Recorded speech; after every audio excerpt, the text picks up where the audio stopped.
বাংলাদেশের টেস্ট ক্রিকেটের আকাশে জমা কালো মেঘের আড়ালে রক্তিম সূর্যের উকি। চ্যালেঞ্জ ছাপিয়ে টেস্ট জেতা, সেটাও আবার ওয়েস্ট ইন্ডিজের মাটিতে 15 বছর পরে।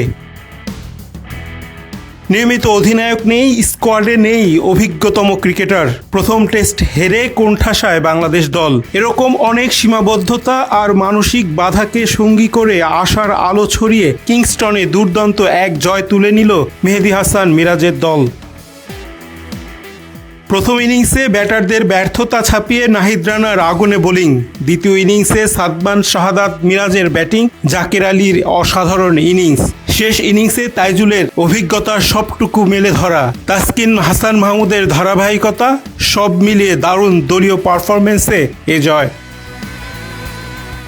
ম্যাচ জুড়ে ক্রিকেটারদের শারীরিক ভাষাতেও ছিল লড়াইয়ের মানসিকতা। আলাদা করে বলতে হবে মিরাজের অধিনায়কত্বের কথাও।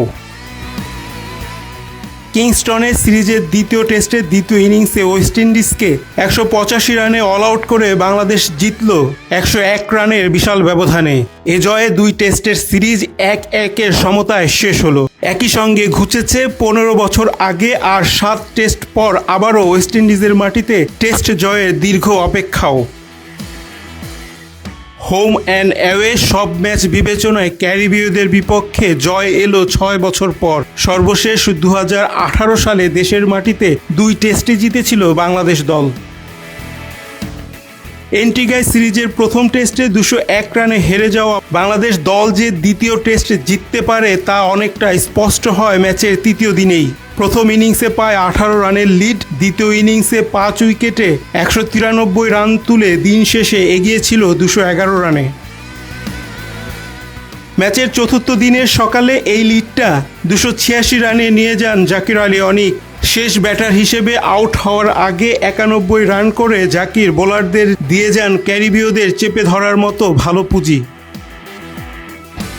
আর সেটিকে দারুণভাবে কাজে লাগিয়েছেন স্পিনার তাইজুল ইসলাম, সঙ্গ দিয়েছেন 3 পেসার তাসকিন আহমেদ, নাহিদ রানা ও হাসান মাহমুদ। কিংস্টনের এই ম্যাচটি ছিল চলতি বছরে বাংলাদেশ দলের জন্য সবশেষ টেস্ট। জয় দিয়ে বছর শেষ করার মাধ্যমে নিজেদের পুরনো এক কীর্তি আবারও ছুঁলেন মিরাজরা।